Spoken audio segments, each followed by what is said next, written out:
এখানে মূলত হাইড্রোকার্বন নিয়ে আলোচনা করা হয়। হাইড্রোকার্বন হচ্ছে কার্বন এবং হাইড্রোজেন সমূহ।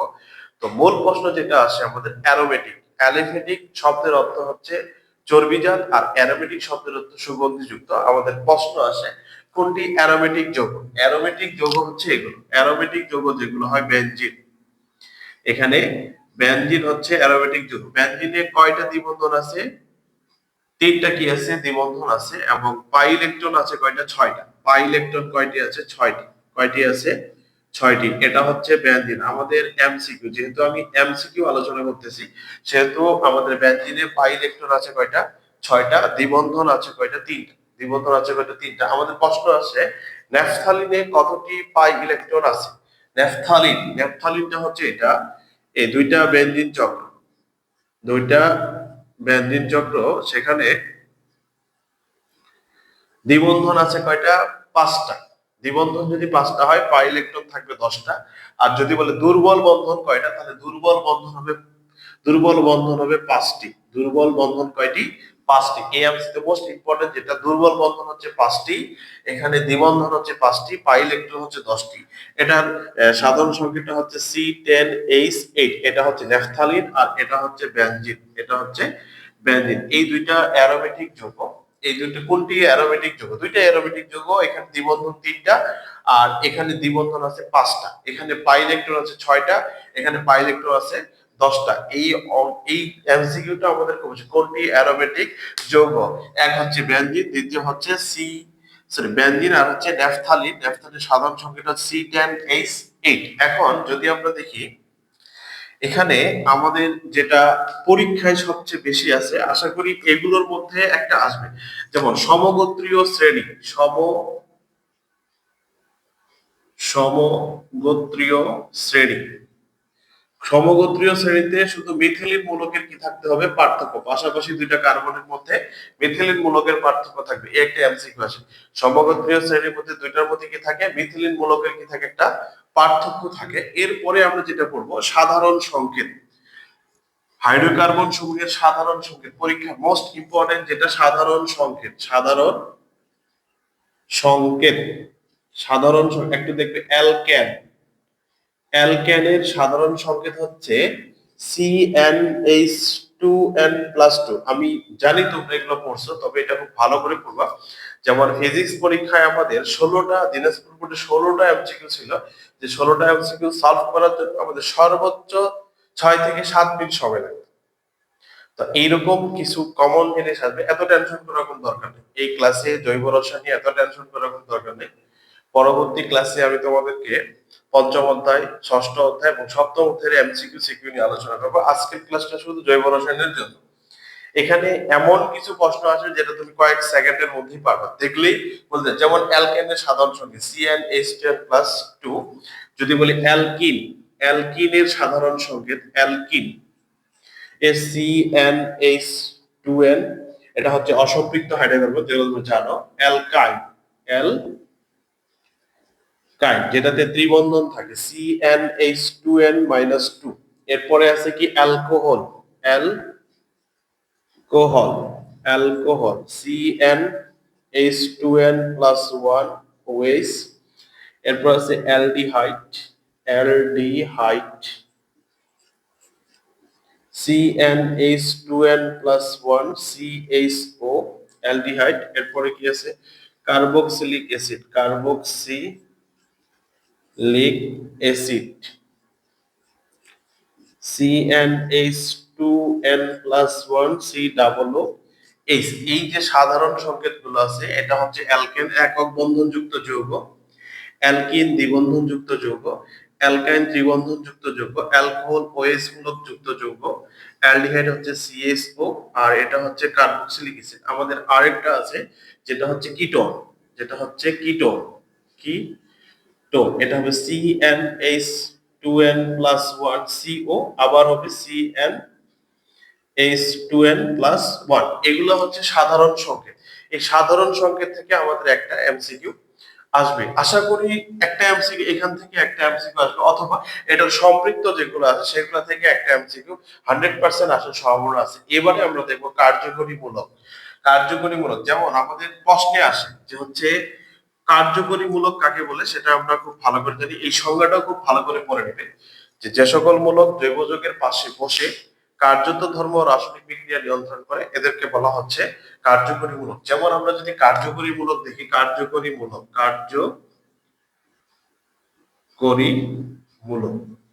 এই মূলকগুলা কি কি হতে পারে, যেমন হচ্ছে অ্যালকোহলের কার্যকরী মূলক হচ্ছে ওএইচ। অ্যালকোহলের কার্যকরী মূলক হচ্ছে ওএইচ। অ্যালডিহাইড, এটা মোস্ট ইম্পর্টেন্ট একটা বন্ড CH4, এটা থাকলে অ্যালডিহাইড, এটা থাকলে অ্যালকোহল, কার্বক্সিলিক অ্যাসিড বা জৈব অ্যাসিড বা হচ্ছে fatty acid, carboxylic acid COOH, carboxylic acid ketone bond C+O। এইখানে একটা আছে ইথার নিয়ে যদি আলোচনা করি তাহলে এই যে মধ্যে একটা OH, এটা যদি আমাদের প্রশ্নে চিট বলতে চিটিং করে তাহলে এই প্রশ্নটা যারা পড়ছো তাদের জন্যই ভালো। এই যে হচ্ছে এটা হচ্ছে ইথারের সংকেত, ইথার মধ্যে যদি ও থাকে, দুই পাশে যদি হাইড্রোকার্বন থাকে এটাকে বলা হচ্ছে ইথার। ইথারের সময় নামের সাথে অক্সি যোগ করা হয়। এই যে এখানে কয়েকটা কার্যকরী মূলক নিয়ে আলোচনা করা হলো, অ্যালকোহল, অ্যালডিহাইড, জৈব অ্যাসিড, কিটোন এবং ইথার মূলকগুলো। এবং আমাদের যদি কার্যকরী মূলক সেটাকেও বলতে পারি, যদি দ্বিবন্ধন থাকে সেটা হচ্ছে অ্যালকিন, আর যদি ত্রিবন্ধন থাকে সেটা হচ্ছে অ্যালকাইন। মোটামুটি আমাদের এই সিলেবাসের মধ্যে যতটুকু আছে সাধারণ সংকেত এবং হচ্ছে কার্যকরী মূলক বলতে এগুলোই যদি আমরা পড়ি, যেমন এই সংকেতটার নাম কি সি, পরীক্ষায় দিয়ে দিতে পারে। এটা কি? এটা হচ্ছে ইথাইন। এটার আরেকটা নাম আছে সেটা হচ্ছে অ্যাসিটিলিন। কি হচ্ছে? এটার নাম হচ্ছে অ্যাসিটিলিন। একটু মনে রাখবেন নামগুলো, একটু মনে রাখবেন। যেমন আমাদের কিছু বিক্রিয়া আছে, যেমন আমাদের বলে এই বিক্রিয়ায়, আমি বলি এমসিকিউ, যেটা এমসি আমি যে ক্লাসটা আলোচনা করছি পুরোটাই হচ্ছে এমসিকিউ। যেমন হচ্ছে এটা CH3 bond COOH Na plus sodium hydroxide calcium oxide উৎপন্ন করছে CH4Na2CO3। বলছে এই বিক্রিয়াটির নাম কি? এক নম্বর বিক্রিয়া হচ্ছে কি উডস বিক্রিয়া, দুই নম্বর হচ্ছে ফ্রিডেল-ক্রাফট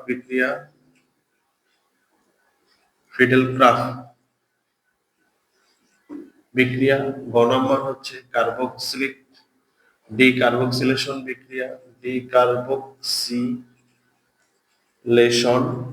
বিক্রিয়া, ঘ নম্বর হচ্ছে ঘনীভবন বিক্রিয়া। এই বিক্রিয়াটির এমসিকিউ আমাদের আছে, মোস্ট ইম্পর্টেন্ট একটা। এটাকে কোন বিক্রিয়া বলা হয়? তো আমরা যেটা পড়ছি অ্যালকেন, এইটার সাথে একসঙ্গে দুইটা হবে। এই অ্যালকেন সমূহে সোডিয়াম ইথানয়েডকে এটাকে বলা হচ্ছে সোডিয়াম হাইড্রোক্সাইডের চুনের দ্রবণকে বলে সোডা লাইম। এখানে আরেকটা এমসিকিউ আমরা পড়ে নিতে পারি, সোডিয়াম হাইড্রোক্সাইডের চুনের দ্রবণকে বলে সোডিয়াম হাইড্রোক্সাইডের চুনের দ্রবণকে বলে সোডা লাইমকে সোডিয়াম ইথানয়েটের সাথে বিক্রিয়া করলে একটা কার্বন কমে যায়, অর্থাৎ ডিকার্বক্সিলেশন বিক্রিয়ায় একটা কার্বন কি যায়? কমে যায়। এখানে কার্বন ছিল কয়টা? দুইটা, এখানে এক কার্বন যুক্ত একটা কি উৎপন্ন করছে? অ্যালকেন। তাহলে এই বিক্রিয়াকে বলা হচ্ছে ডিকার্বক্সিলেশন বিক্রিয়া। আর উডস বিক্রিয়া যেটা, এই বিক্রিয়ার সাহায্যে কি উৎপন্ন হয়? কার্বন সংখ্যা বৃদ্ধি পায়। আর ফিডেল-ক্রাফট একটা আছে অ্যালকাইলেশন, একটা হচ্ছে অ্যাসাইলেশন। এটা ধাতব সোডিয়ামের সঙ্গে বিক্রিয়া করে হ্যালাইড যৌগ উৎপন্ন করে। ঘনীভবন বিক্রিয়া আমাদের কি অ্যালডোল ঘনীভবন বিক্রিয়া আমাদের যেমন আছে, এই শীতলীকরণ বিক্রিয়া আছে। তো যাই হোক আমাদের এগুলো আলোচনা নেই, তো এখান থেকে বলবো এটা হচ্ছে ডিকার্বক্সিলেশন বিক্রিয়া। যেমন এইখানে আরেকটা বিক্রিয়া আছে আমাদের বইয়ে, যেটা হচ্ছে এরকম একটা প্রশ্ন আছে যে হচ্ছে 2 নম্বর যদি এমসিকিউ আলোচনা করি, ক্যালসিয়াম কার্বাইড পানির সাথে বিক্রিয়া করে একটা যৌগ উৎপন্ন করে, এটা হচ্ছে কি? এটা হচ্ছে কি হবে? C2H4, C2H কত হচ্ছে 6, C2H2 এবং হচ্ছে C2H10। এই যৌগটা কি হবে?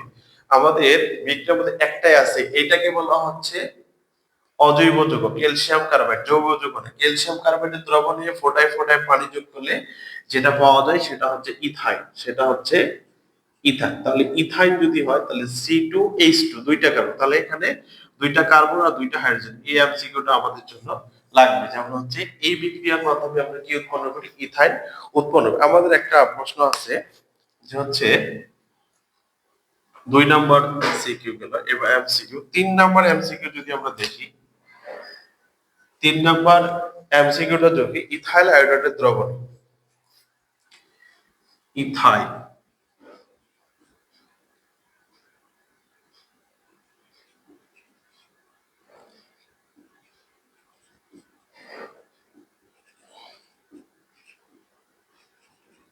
এর দ্রবণে পটাশিয়াম হাইড্রোক্সাইড এর জলীয় দ্রবণ, ইথাইল আয়োডাইডের দ্রবণে পটাশিয়াম হাইড্রোক্সাইডের জলীয় দ্রবণ যোগ করলে কি উৎপন্ন হয়? এক নম্বর হচ্ছে ইথানেল, ইথানেল। 2 নম্বর হচ্ছে, 2 নম্বর কে আছে ইথানেল, ইথিন, এটা হচ্ছে কি ইথানল, ইথানল। 4 নম্বরে হচ্ছে ethanal, ethanal, ethyne, ethyl, ethyl. এখানে কি বলছে, ইথাইল আয়োডাইডের জলীয় দ্রবণ। আচ্ছা, মোস্ট ইম্পর্টেন্ট একটা বিক্রিয়া, যেমন আমরা যদি করি ethyl chloride CH3 bond CH2 bond Cl, sodium hydroxide, যেটা আমরা সোডিয়াম হাইড্রোক্সাইডের যদি জলীয় দ্রবণ হয়, যদি জলীয় দ্রবণে বিক্রিয়াটা হয় তাহলে উৎপন্ন করবে অ্যালকোহল। কি উৎপন্ন করবে? অ্যালকোহল। আর যদি একই বিক্রিয়া, একই বিক্রিয়া যদি সোডিয়াম হাইড্রোক্সাইডের, একই বিক্রিয়া যদি সোডিয়াম হাইড্রোক্সাইডের অ্যালকোহলীয় দ্রবণে বিক্রিয়া করে, অ্যালকোহলীয় দ্রবণে বিক্রিয়া করে, তাহলে উৎপন্ন হবে ইথিন। এটা একটু সবাই মনে রাখবা, দ্রবণটা সবাই মনে রাখবে, কি দ্রবণটা মনে রাখবে যে ইথাইল আয়োডাইড। তাহলে আমাদের এখানে যদি আয়োডিন হইতো, এখানে যদি আয়োডিন হইতো, ইথাইল আয়োডাইড সোডিয়াম হাইড্রোক্সাইড না হয়ে যদি কি হইতো, পটাশিয়াম হাইড্রোক্সাইড হয়, পটাশিয়াম হাইড্রোক্সাইডের সঙ্গে বিক্রিয়া করে কি উৎপন্ন করবে, অ্যালকোহল আর হচ্ছে পটাশিয়াম আয়োডাইড। অর্থাৎ ইথাইল আয়োডাইড এর দ্রবণে পটাশিয়াম হাইড্রোক্সাইডের জলীয় দ্রবণ উৎপন্ন করলে পাওয়া যাবে হচ্ছে ইথানল। কি পাওয়া যাবে? ইথানল। এটা একটা মোস্ট ইম্পর্টেন্ট বিক্রিয়া। যদি বলে অ্যালডিহাইড এর কার্যকরী মূলক কি, যেমন আমরা যদি দেখি অ্যালডিহাইড এর কার্যকরী মূলক কোনটি। আচ্ছা, এর ফাঁকে আমি একটা প্রশ্ন বলি যে হচ্ছে অ্যালকাইল, 4 নম্বর অ্যালকাইল, অ্যালকাইল মূলক এর যোজনী কত? যোজনী কত? ক নম্বর 1, খ নম্বর হচ্ছে 2, গ হচ্ছে 3, ঘ হচ্ছে কত 4। অ্যালকাইল মূলক, অ্যালকাইল মূলক কোনগুলো? অ্যালকেন থেকে একটি হাইড্রোজেন পরমাণু অপসারণের ফল, অর্থাৎ মিথেন থেকে যদি একটি হাইড্রোজেন অপসারিত হয় তাহলে CH কি হবে 3 বন্ড, এই যে বন্ড, এই মূলকটা যোজনী হচ্ছে কত 1। তাহলে অ্যালকাইল মূলক সমূহের যোজনী কত হবে 1। এটা হচ্ছে আমাদের আলোচনা। এরপরে আমরা যদি দেখি ফরমালিন, ফরমালিন কাকে বলে? ফরমালিন হচ্ছে ইথানলের, মিথানলের 40% জলীয় দ্রবণকে ফরমালিন বলে। এখন এমসিকিউ যে আমাদের আসে, যেমন যদি আমরা 5 নম্বর এমসিকিউ আছে, ফরমালিন কি? ফরমালিন কি? ফরমালিন কি? ফরমালিন হচ্ছে methanal, H bond CHO, methanal এর 40% জলীয় দ্রবণ, মিথানেলের 40% জলীয় দ্রবণকে বলা হচ্ছে ফরমালিন। এই এমসিকিউ গুলো খুব ভালোভাবে দেখবে। যেমন হচ্ছে আমাদের ভিনেগার কাকে বলে? ইথানোয়িক অ্যাসিডের 10% জলীয় দ্রবণ, 6 নম্বর ইথানোয়িক, ইথানোয়িক অ্যাসিড এর 6 থেকে 10% জলীয় দ্রবণকে, ইথানোয়িক অ্যাসিডের 6 থেকে 10% জলীয় দ্রবণকে কি বলা হচ্ছে? ভিনেগার বলা। তো আমরা এই যে আলোচনাটুকু এখন পর্যন্ত করলাম, সেখানে 5-6টা এমসিকিউ দেখছি। এরপরে অ্যালকেন, অ্যালকেন সমূহকে কি বলা হচ্ছে? প্যারাফিন বলা হয়। প্যারাফিন শব্দের অর্থ আসক্তিহীন। যে কথাগুলো বলতেছি প্রত্যেকটা ইম্পর্টেন্ট। অ্যালকেন সমূহকে প্যারাফিন বলা হয়। প্যারাফিন শব্দের অর্থ আসক্তিহীন। ডিকার্বক্সিলেশন বিক্রিয়ার মাধ্যমে অ্যালকেন প্রস্তুত করা হয়। এরপরে যেটা আমরা পড়বো যে কোনটিকে অলিফিন বলা হয়। যেমন দেখো একটা এমসিকিউ আলোচনা করি, অলিফিন।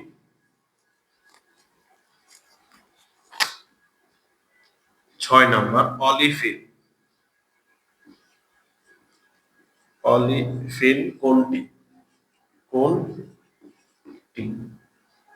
তো C2 C2H6,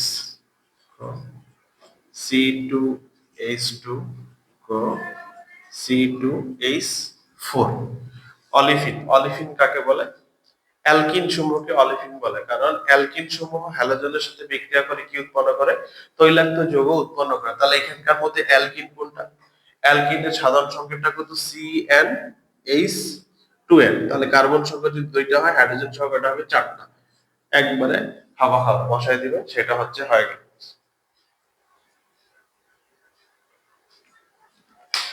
এখানে বলছে নিচের কোনটি ব্রোমিন দ্রবণকে বর্ণহীন করে? তো আমরা ব্রোমিন দ্রবণ পরীক্ষা কখন করি? যখন হচ্ছে সব অসম্পৃক্ততার পরীক্ষা হয় ব্রোমিন। তাহলে এই যৌগগুলোর মধ্যে কোনটি অসম্পৃক্ত যৌগ সেটা আমাদেরকে বের করতে হবে। যেমন সি যদি 2 হয়, তাহলে এটা অ্যালকেনের সাথে অসম্পৃক্ত 2 হলে কি হবে? সাধারণ সংখ্যাটা CnH2n অথবা হচ্ছে CnH2n-2। তাহলে কার্বন সংখ্যা যদি 3টা হয়, হাইড্রোজেন সংখ্যা কয়টা হয়? 6টা। তাহলে এটা হচ্ছে দ্বিবন্ধনযুক্ত একটা যৌগ। কার্বন সংখ্যা 3টা হলে হাইড্রোজেন সংখ্যা যদি 8টা হয়, সেটা একটা হচ্ছে অ্যালকেন। এটা হচ্ছে অ্যালকোহল মূলক একটা হবে। আর এখানে যেটা আছে এটা হচ্ছে অ্যালকেন। তাহলে এই যে গ নাম্বার যে প্রশ্নটা আছে সেটা হচ্ছে আমাদের অসম্পৃক্ত হাইড্রোকার্বন। ইথিন থেকে ইথেন প্রস্তুতি। ইথিন মানে হচ্ছে দ্বিবন্ধনযুক্ত ইথিন। এটা হচ্ছে দ্বিবন্ধনযুক্ত একটা হচ্ছে কি যৌগ।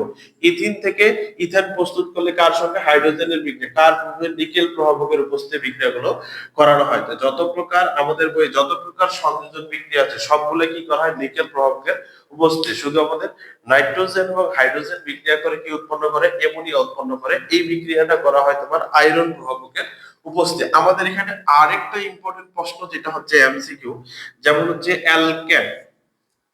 অ্যালকেন সমূহের মধ্যে একটা প্রশ্ন আছে, অ্যালকেন। অ্যালকেন অ্যালকেন সমূহকে কি বলা হচ্ছে? প্যারাফিন। এই অ্যালকেন সমূহের মধ্যে যদি কার্বন সংখ্যা 1 থেকে 4 হয়, তাহলে এরা হয় গ্যাসীয়। এরা হয় কি? গ্যাসীয়। কার্বন সংখ্যা যদি 5 থেকে 15 হয়, তাহলে এরা কি হয়? তরল। এরা কি হয়? তরল। যদি 15 থেকে বেশি হয় বা 16 থেকে শুরু করে হয়, তাহলে এরা কি হয়? কঠিন পদার্থ। কঠিন পদার্থ। এই অ্যালকেন এই এমসিকিউটা মোস্ট ইম্পর্টেন্ট, যে হচ্ছে কার্বন অ্যালকেন সমূহের মধ্যে যদি কার্বন থেকে একটা, এদের ভৌত অবস্থাটা হচ্ছে গ্যাসীয়। 5 থেকে 15 হলে এটা হচ্ছে তরল। যদি 6 থেকে বেশি হয় তাহলে এটা হচ্ছে, সরি, 16 থেকে যদি বেশি হয় তাহলে কি হয়? এটা হচ্ছে কঠিন পদার্থ। আমাদের এই এমসিকিউ মোস্ট ইম্পর্টেন্ট। আমি যেটা আলোচনা করছি এমসিকিউ এবং জ্ঞানমূলক প্রশ্নের জন্য খুবই ইম্পর্টেন্ট একটা টপিক আলোচনা করা হচ্ছে। এখানে আরেকটা জিনিস যেটা আছে সেটা হচ্ছে, যদি বলে অ্যালকেন তো আলোচনা করলাম, অ্যালকেন সম্পর্কে প্যারাফিন বলা হয়। তো প্যারাফিন শব্দের অর্থ আসক্তি। এরা কি কি বিক্রিয়া অংশগ্রহণ করে? এরা শুধু হ্যালোজেন প্রতিস্থাপন, সংযোজন বিক্রিয়া এবং বন্ধন ভাঙ্গন বিক্রিয়া এরা কি অংশগ্রহণ করে। আমাদের বই 2টা আছে, একটা হচ্ছে হ্যালোজেন প্রতিস্থাপন আর একটা হচ্ছে আমাদের দহন বিক্রিয়া অংশগ্রহণ করে। যদি বলে অ্যালকিন, তো অ্যালকিন সমূহকে তার আগে বললাম অলিফিন বলে। এরা এসিড ক্ষার বিক্রিয়া অংশগ্রহণ করে, জারণ বিক্রিয়া অংশগ্রহণ করে। তো আমরা যেটা আলোচনা করতে পারি সেটা হচ্ছে অ্যালকিন সমূহের, যেমন অ্যালকিন অ্যালকিন এর প্রাথমিক সদস্য কোনটি বা দ্বিতীয় সদস্য কোনটি? দ্বিতীয় সদস্য কোনটি? কোনটি? তাহলে অ্যালকিন যদি হয় তাহলে এটাকে দ্বিবন্ধনযুক্ত যৌগ হইতে হবে। দ্বিবন্ধনযুক্ত যদি যৌগ হয় তাহলে কার্বন সংখ্যা হইতে হবে কয়টা? 2টা। তাহলে কার্বন সংখ্যা যদি 2টা হয় তাহলে সেটা হচ্ছে ইথিন। তাহলে ইথিনের পরবর্তী মূলক ইথিন। ইথেনের পরে হচ্ছে প্রোপিন। তাহলে অ্যালকিনের দ্বিতীয় সদস্যটা প্রোপিন। তাহলে এর সংখ্যাটা CH6, অর্থাৎ CH3 bond CH double bond CH2। অ্যালকিনের দ্বিতীয় সদস্য হচ্ছে এটা, আর প্রথম সদস্য হচ্ছে এটা। প্রথম সদস্য হচ্ছে এটা। এই অ্যালকিন সমূহ কোন কোন বিক্রিয়া অংশগ্রহণ করে? হাইড্রোজেন সংযোজন, পানি সংযোজন। পানি সংযোজন বিক্রিয়া অ্যালকিন সমূহ পানি সংযোজন বিক্রিয়ায় যেটা করে, অ্যালকিনের সাথে পানি যোগ করলে কি পাওয়া যাবে? অ্যালকোহল পাওয়া যাবে। আবার অ্যালকোহল থেকে পানি অপসারণ করলে কি পাওয়া যাবে? অ্যালকিন পাওয়া যাবে। তো অ্যালকিন সমূহ অসম্পৃক্ততার পরীক্ষার ক্ষেত্রে ব্রোমিন ব্রোমিন দ্রবণ পরীক্ষা আমরা কি অসম্পৃক্ত বলি। এখানে আরেকটা আছে অ্যালকিনের জারণ বিক্রিয়া। এখন এমসিকিউ প্রশ্ন হচ্ছে অ্যালকিনের জারণ বিক্রিয়ার যে গোলাপি বর্ণটা বিনষ্ট হয় এটা কার উপস্থিতি। অ্যালকিন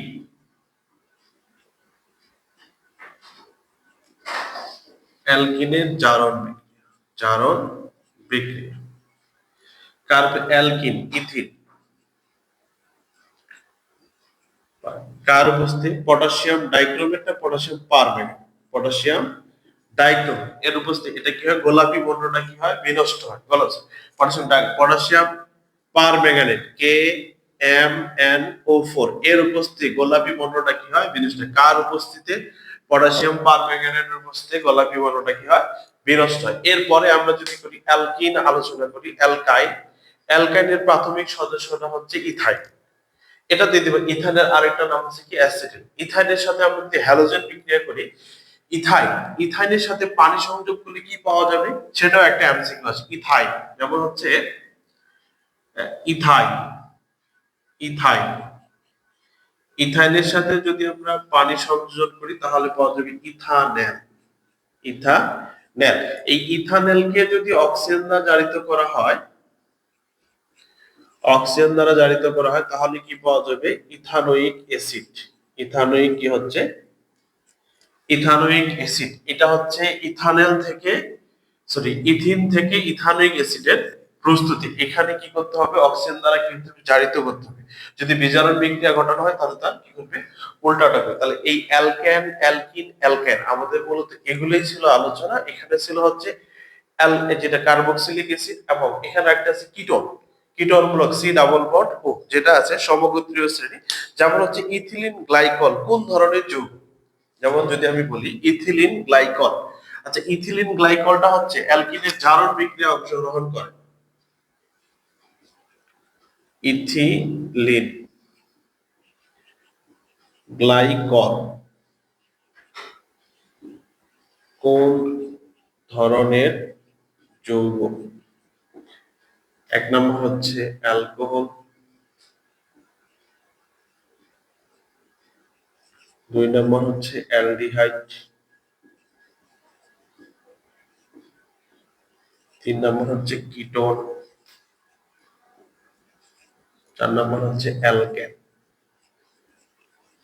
মোস্ট ইম্পর্টেন্ট প্রশ্ন একটা যে ইথিলিন গ্লাইকল আমাদের হচ্ছে কোন ধরনের যৌগ। মূলত ইথিলিন গ্লাইকল যে অ্যালকিন থেকে যেমন দেখো CH3 CH2 bond CH2 OH এটা যুক্ত করা, তাহলে এখানে কি আছে দুইটা কি আছে OH মূলক আছে। তাহলে এখন OH টা কার কার্যকরী মূলক অ্যালডিহাইডের কার্যকরী মূলক CHO, কিটোনের কার্যকরী মূলক CO, অ্যালকেন হচ্ছে একক বন্ধন, অ্যালকোহল হচ্ছে OH। তাহলে এই ইথিলিন গ্লাইকলের সাধারণ কার্যকরী মূলক হচ্ছে অ্যালকোহল। এটা আমরা পাবো। তাহলে যে দ্বিতীয় শর্ত বললাম এক হচ্ছে আর তো তেমন কিছু আলোচনা নাই আমাদের তো পলিমারকরণ বিক্রিয়া নাই যেহেতু এগুলা নাই তাহলে আমরা যদি এত টেনশন করার কোন দরকার নেই। আমি ফার্স্ট টু লাস্ট বলছি যেগুলোই আলোচনা করতেছি। আমি যদি এই গতকালকে আরেকটা ক্লাস আগামীকালকে আরেকটা ক্লাস আপলোড করা হবে সেই ক্লাসে সিকিউ নিয়ে আলোচনা করব। আমি এমসিকিউ এটা নিয়ে আলোচনা করছি এবং তৃতীয় অধ্যায়ের এমসিকিউ নিয়ে আলোচনা করব। সাধারণ সংকেত রাসায়নিক বিক্রিয়া যদি দেখে যাও সাধারণ ধারণা নিয়ে যাও তাহলে এই জগতে কোন টেনশন